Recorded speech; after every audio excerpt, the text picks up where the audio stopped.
धचा मा झाल्यानं काय होतं याचा रक्तरंजित इतिहास आपल्याला नवा नाही, पण या रचा ड झाल्यानं धनगर समाजाला 70 वर्षांपासून अनुसूचित जमाती अर्थात आदिवासींच्या हक्कांपासून वंचित राहावं लागल्याचाही आरोप होतोय। पाहूयात त्या संदर्भाचा हा विशेष रिपोर्ट।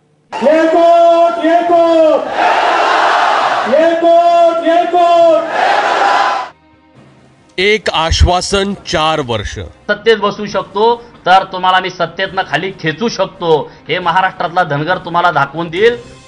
मराठ्यांनंतर धनगर ही आक्रमक।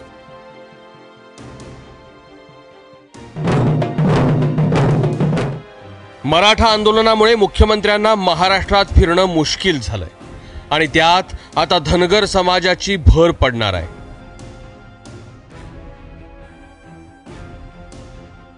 कारण उद्या पुण्याच्या दुधाने लॉनवर राज्यभरातील धनगर एकत्र येणार आहेत आणि धनगरांचा आदिवासींमध्ये समावेश करा या मागणीसाठी आंदोलनाची हाक देणार आहेत। की धनगर समाज अस्तित्वात नसताना या धनगर समाजाचं भूत उभा करून हिची खोटी माहिती देऊन महाराष्ट्र राज्यामध्ये 93,000 एवढे धनगर तुम्ही दाखवलेले आहेत आणि ह्या धनगर समाजाचे आम्हाला पत्ते द्या।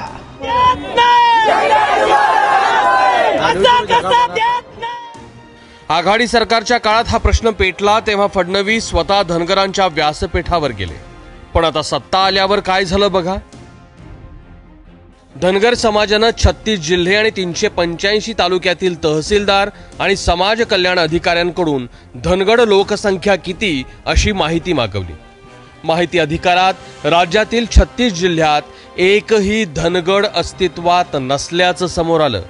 याच आधारावर धनगर समाजानं आदिवासी मंत्रालयात माहिती अधिकारातून 9 अर्ज केले आणि धनगडांची माहिती मागवली, ज्यात 1981 साली राज्यात 72,000 धनगड होते, 1991 साली 97,000 होते, तर 2001 साली 28,000 होते, तर 2011 साली 48,000 धनगड होते असं सांगण्यात आलंय। यो धनगड कोण आहे तो आम्हाला एकदा दाखवा। या राज्यातल्या धनगरांना उत्सुकता आहे, तो कोण धनगड आहे? गेली 70 वर्ष आमचं आरक्षण अडवतोय, त्याला आम्हाला बघायचं आहे। तो कसला आहे, तो राहतोय कुठं, तो खातोय काय, तो पितोय काय, त्याचं राहणीमान कसं आहे, तो काळा आहे का, नकटा आहे का, गोरा आहे का, काय आम्हाला एकदा बघायचं आहे, म्हणून तो समोर आणून द्या। बिहार, झारखंड, ओरिसा आणि उत्तर प्रदेश याही राज्यामध्ये ही प्रशासकीय चूक झालेली होती, परंतु तिथल्या राज्यकर्त्यांनी ती दुरुस्त करून घेतली। महाराष्ट्रामध्ये मात्र परवा आदिवासी मंत्री विष्णू सावरा यांनी मधु शिंदे यांच्या हायकोर्टातील केसमध्ये म्हणणं सादर करत असताना या राज्यामध्ये धनगड वेगळा आहे आणि धनगर वेगळा आहे अशा पद्धतीचं प्रतिज्ञापत्र दाखल केलं। म्हणजे या सरकारची धनगर समाजाला आरक्षण देण्याची मानसिकता नाही। आरक्षणासाठी मराठा मुस्लिम आक्रमक झालेत, धनगरांना आदिवासींमध्ये जायचंय।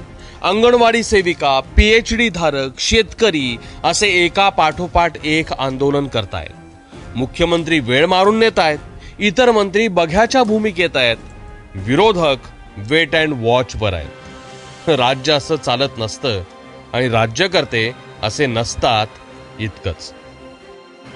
मानसी देशपांडेसह ब्युरो रिपोर्ट, ABP माझा, पुणे।